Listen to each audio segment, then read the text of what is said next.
Hello everyone, in this video आज हम लोग स्टेप्स को डिस्कस करेंगे अबाउट एवोल्यूशन ऑफ सीड के बारे में। इससे पहले हमने डिस्कस किया था पिछले वाली वीडियो के अंदर कि सीड क्या होता है। तो मैंने आपको एक्सप्लेन किया था कि सीड को कहा जाता है integumented megasporangium which has embryo inside it, या फिर इसे फर्टिलाइज्ड ओव्यूल भी कहा जाता है। अब इंटेग्यूमेंट क्या होता है, मेगास्पोरेंजियम क्या है, मेगास्पोर क्या है, ये सारी चीज़ें हम लोग डिस्कस कर चुके हैं। बट डोंट वरी, क्योंकि इस वीडियो के अंदर भी वो सारी चीज़ें रिपीट होंगी। तो मैंने आपसे कहा था कि जो स्पोरोफाइट होता है वो मेगास्पोर बनाता है। मेगास्पोर बनता है जिस जगह पे उसे मेगास्पोरेंजियम कहते हैं, ठीक है। तो मेगास्पोर जहाँ पे बनता है वो मेगास्पोरेंजियम है। मेगास्पोरेंजियम के अराउंड एक प्रोटेक्टिव लेयर होती है जिसे एंटेगुमेंट कहा जाता है। ये मेगास्पोरेंजियम हो गया। और जो प्रोटेक्टिव लेयर है जहाँ पे जिसके अंदर मेगास्पोरेंजियम, उसे एंटेगुमेंट कहा जाता है। इस पूरे स्ट्रक्चर को आप आगे जाके ओव्यूल कहते हो। अच्छा, ये जो आप स्पेस देख रहे हो माइक्रोफिल जिसे कहा जाता है, ये वो जगह है जहाँ से पॉलन ग्रेन एंटर करता है। अब बेसिकली होता है कि जो मेगास्पोर है ये आगे जाके ओव्यूल बनाता है। ये जर्मिनेट होता है, फिर ओव्यूल बनता है, ठीक है। फिर ओव्यूल को पॉलन ग्रेन फर्टिलाइज करता है। जैसे ही फर्टिलाइजेशन हुई तो वो जो एम्ब्रियो है वो इस मेगास्पोरेंजियम में बनता है एंड इस स्ट्रक्चर में बनता है, ठीक है। तो फिर आप जैसे ही एम्ब्रियो बना तो इस स्ट्रक्चर को फिर आप सीड कहते हो। आगे और भी टर्म्स है, जैसे एम्ब्रियो सैक क्या होता है। तो एम्ब्रियो सैक भी कुछ नहीं है, जैसे ही हमारे पास ये मेगास्पोर से ओव्यूल बना तो इस स्ट्रक्चर को एम्ब्रियो सैक बोलेंगे अंटिल फर्टिलाइजेशन। एम्ब्रियो सैक हुआ, फिर जैसे ही फर्टिलाइजेशन हुई तो फिर ये सीड कहलाता है। सारी चीज़ें आएंगी, डोंट वरी। फाइनली हम लोग फॉर्मेशन ऑफ सीड शुरू कर रहे हैं।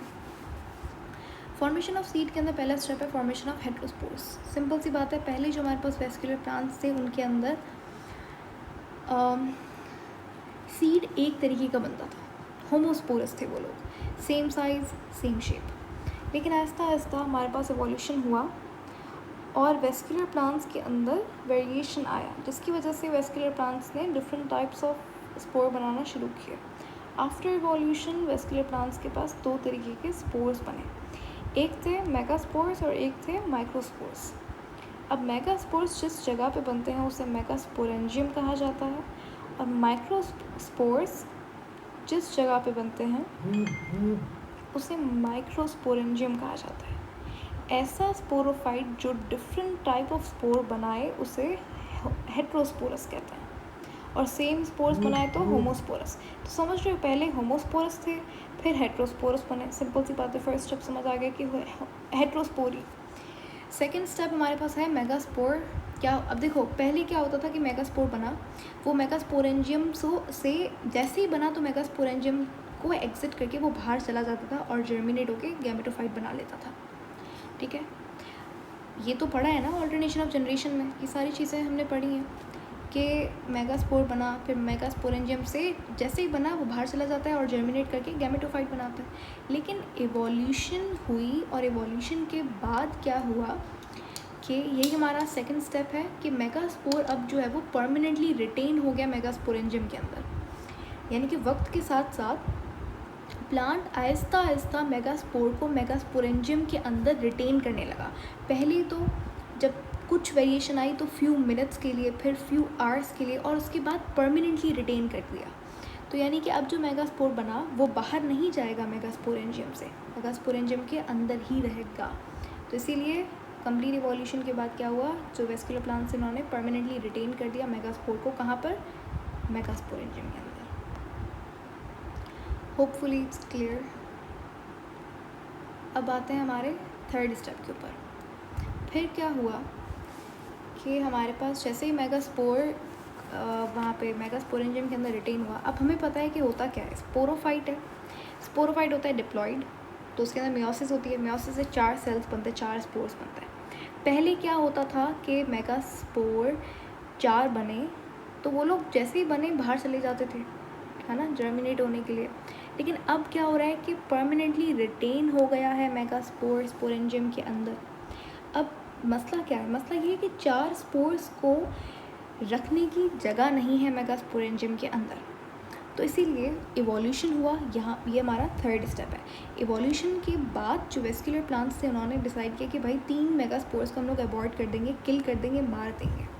ताकि क्यों मारेंगे? क्योंकि देखो कॉम्पिटिशन था, competition for food, competition for space, इसीलिए 3 मेगास्पोर्स अबॉर्ट हो गए और 1 मेगास्पोर रिटेन हो गया मेगास्पोरेंजियम के अंदर। ओके, अब आता है हमारे नेक्स्ट। ठीक है, तो ये एक मेगास्पोर है, फिर ये एक मेगास्पोर जर्मिनेट होकर एक हेल्दी फीमेल गेमेटोफाइट बनाता है। ठीक है, अब आगे बढ़ते हैं। ये हमारा अब आई गेस हाँ 4th स्टेप है। तो पहला स्टेप क्या था? हेट्रोस्पोरी हुई। हेट्रोस्पोरी होने के बाद जो मेगास्पोर हैं वो मेगास्पोरेंजियम के अंदर परमानेंटली रिटेन हो गए। फिर क्या हुआ? 3 मेगास्पोर्स अबॉर्ट हो गए। अब आता है 4th स्टेप के ऊपर। अब मेगास्पोर है तो मेगास्पोर क्योंकि से आगे जाके गेमेटोफाइट बनेगा, एक पूरा कंप्लीट प्लांट बनेगा, तो इसको प्रोटेक्ट करने की ज़रूरत है। इसीलिए मेगास्पोर के ऊपर एक प्रोटेक्टिव कवरिंग आ गई जिसे इंटेग्यूमेंट कहा जाता है। क्या बोलते हैं? इंटेग्यूमेंट। इंटेग्यूमेंट क्या है? It's a protective covering on megaspore. अब उसके बाद क्या हुआ? मेगास्पोर जो मेगास्पोरेंजियम के अंदर है वो जर्मिनेट कर गया। जैसे ही उसने जर्मिनेट किया तो उसने बनाया फीमेल गैमेटोफाइट। ठीक है, अब फीमेल गैमेटोफाइट क्या बनाएगा? ओव्यूल बनाएगा। मेल गैमेटोफाइट अपना स्पर्म बनाता है और फीमेल वाला एग यानी कि ओव्यूल बनाता है। तो ठीक है, अब हमारे पास मेगास्पोर जो मेगास्पोरेंजियम के अंदर पड़ा हुआ है वो जर्मिनेट हुआ, उसने क्या बनाया? गैमेटोफाइट। गैमेटोफाइट ने एग बनाया। अब एग इस पिक्चर के अंदर अगर आप देखो ध्यान से तो ये मेगास्पोर है। ठीक है, मेगास्पोर कहाँ पे पड़ा हुआ है? मेगास्पोरेंजियम के अंदर पड़ा हुआ है।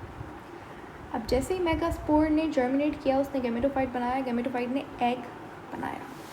अब ये जो एग बना, अब एग के अराउंड क्या है? इंटेग्यूमेंट है। इंटेग्यूमेंट मेगास्पोरेंजियम के अराउंड भी थी और ओव्यूल यानी कि एग, ये ओव्यूल है, ओव्यूल के अराउंड भी इंटेग्यूमेंट होती है। ये जो स्ट्रक्चर कंप्लीट बना है इंटेग्यूमेंटेड ओव्यूल, इसे हम लोग एम्ब्रियोसैक कहते हैं। क्या कहते हैं? एम्ब्रियोसैक कहते हैं। ठीक है, अब जैसे ही पॉलन आके ओव्यूल को फर्टिलाइज करेगा, ये एम्ब्रियोसैक नहीं कहलाएगा, सीड कहलाएगा। सही है, बेसिकली एम्ब्रियोसैक जो है वो यहाँ से क्लोज था, पहले ये एम्ब्रियोसैक यहाँ से क्लोज था। यही हमारा 6th स्टेप है कि भाई अगर कहीं कोई जगह ही नहीं है, पॉलन ग्रेन एंटर कैसे करेगा? तो वही चीज़ हुई कि जो मेगास्पोरेंजियम था इस एम्ब्रियोसैक की लाइनिंग के अंदर, इसके डिस्टल एंड के ऊपर, ये जो यहाँ पे दिख रही है डिस्टल एंड के ऊपर क्या हुई? मॉडिफिकेशन हुई और यहाँ पे एक स्पेस बना जहाँ से पॉलन ग्रेन एंटर कर सकता है। ठीक है, अभी भी एक प्रॉब्लम है। अब प्रॉब्लम क्या है कि भाई देखो हमारे पास मेल गैमेटोफाइट एक जगह पे पड़ा हुआ है, फीमेल गैमेटोफाइट एक जगह पे पड़ा हुआ है। अब पॉलन्स जो है वो ट्रैवल कैसे करेंगे? मतलब वो लोग आएंगे कैसे? क्योंकि पहले क्या था, स्पोर्स खुद ब खुद जर्मिनेट हो जाते थे, कोई एंटेग्यूमेंट नहीं थी, कोई कुछ भी नहीं था। लेकिन अब हमारे पास ये कवरिंग भी आ गई है, तो अब पॉलन ग्रेन्स ट्रैवल कैसे करेंगे from male gametophyte to female gametophyte? तो अब इसके लिए ही एक 7th स्टेप है जहाँ पे एक स्ट्रक्चर बना मेल गैमेटोफाइट के अंदर। मेल गैमेटोफाइट के अंदर भी तो कुछ ना कुछ आएगी ना इवोल्यूशन, तो उसके अंदर एक स्ट्रक्चर बना जिसे पॉलन ट्यूब कहा जाता है। इसका काम होता है पॉलन ग्रेन्स को ट्रांसफ़र करना from male gametophyte to female gametophyte. इस ओव्यूल को जाके फिर वो फर्टिलाइज करता है। समझ लो ये मेल है, ये फीमेल है। अब मेल से फीमेल तक पॉलन लाने के लिए एक स्ट्रक्चर बना जिसे पॉलन ट्यूब कहा जाता है। ठीक है, तो ये था सीड का एवोल्यूशन। नेक्स्ट टॉपिक है हमारा एंजियोस्पर्म्स एंड जिम्नोस्पर्म्स को डिस्कस करना। और ये दोनों सीडेड प्लांट्स होते हैं यानी कि स्पर्मेटोफाइट्स होते हैं। और इनमें डिफरेंस क्या है कि पहले जिम्नोस्पर्म्स आए उसके बाद एंजियोस्पर्म आए। दोनों में डिफरेंस ये है कि एंजियोस्पर्म के पास फ्लावर होता है और इन जिम्नोस्पर्म के पास फ्लावर्स नहीं होते। तो आगे हम लोग फ्लावर की एवोल्यूशन भी पढ़ेंगे कि किस तरीके से फ्लावर्स आए।